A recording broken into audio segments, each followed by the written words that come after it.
Olá, meus queridos, um grande prazer. Olá, queridos, um grande prazer poder estar aqui com vocês no nosso canal Pensamento Vivo. Muito obrigado por você estar aqui mais uma vez conosco, nos prestigiando aqui com a sua presença, com a sua atenção. E eu quero muito agradecer a todos vocês pelo privilégio que me dá de poder periodicamente estar aqui trazendo novidades, trazendo comentários, trazendo observações, perguntas que são feitas, compartilhando também alguns insultos que eu recebo carinhosamente, né, dos nossos queridos irmãos da organização. Estão lá servindo, né, aos nossos queridos líderes religiosos de Work. Temos aqui o comentário do nosso querido Anônimo Silva, que disse assim: Olá, irmão Alexandre, tenho um caso para contar. Anônimo Silva, se eu não me engano, é uma irmã anônima. Diz assim: tenho um caso para contar. Quando saí da organização no ano passado, deixei uma amiga, amizade de 16 anos. Por conta de ter saído, ela parou de falar comigo. Ela sofria de depressão. Os irmãos lá não davam atenção a ela. A relação dela com a família se tornou insuportável. O marido deixou a organização. Aí que a situação agravou, porque ela não aceitava a decisão dele, ela fazia uso de medicamentos controlados. Quando foi semana passada, na época que ela escreveu, né, a Anônima Silva escreveu isso aqui, quando foi semana passada, ela foi encontrada morta dentro de casa, em estado de decomposição. Ela usou chumbinho com medicamentos.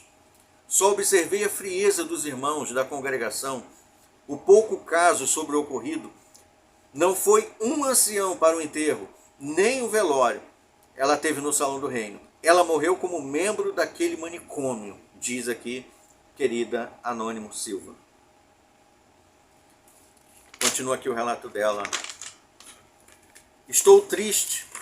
Ela era uma amiga de verdade. Esteve do meu lado em momentos desafiadores. Pena que ela não quis me escutar quando descobri toda a sujeira da organização. Que seu trabalho seja muito abençoado. Ótimo contar experiências de ex-membros. Isso ajuda muito. Espero um dia contar a minha no seu canal, que foi a que fui liberta. Comecei a escrever, estou na metade, é muita história. Quem sabe um dia o irmão conte o meu relato dentro daquele lugar maléfico, disse a nossa querida Anônimo Silva, por enquanto preservando aí a sua identidade, por conta, né, da represália, das ameaças que muitas vezes a família faz, né, ou até mesmo pessoas próximas. Infelizmente acontece.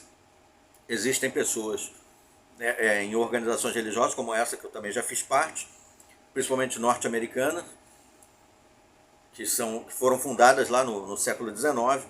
Então, muitos membros fanáticos são perigosos, são pessoas perigosas. Então, eu deixo aqui um alerta: são pessoas perigosas, muitos são perigosos, não estou falando todos não, mas tem muitos que são doentes, psicóticos, agressivos, pessoas que atacam os outros, agridem. Eu já vi casos de agressão física dentro do local de adoração. Eu já vi agressões físicas dentro do local de adoração. Já vi isso. Entre anciãos. Já sofri ameaças, inclusive ameaças de membros me pegarem no meu trabalho, para você ter uma ideia. Já sofri ameaças. Já sofri um monte de tipo de ameaças, se você quer saber. Então, não estamos falando aqui de uma brincadeira, apenas de uma questão de uma opinião. Ah, eu acho bonito, eu acho feio. Estamos falando aqui de crimes. Estamos falando de negligência física. Estamos falando de regras que destroem famílias, que separam pessoas, que causam distúrbios psicossomáticos nas pessoas, traumas psicológicos, muitos dos quais são irreversíveis, pelo menos no tempo em que nós vivemos, que leva muitas pessoas, como o caso citado aqui pela querida Anônima, muitas pessoas a atacar a sua própria vida.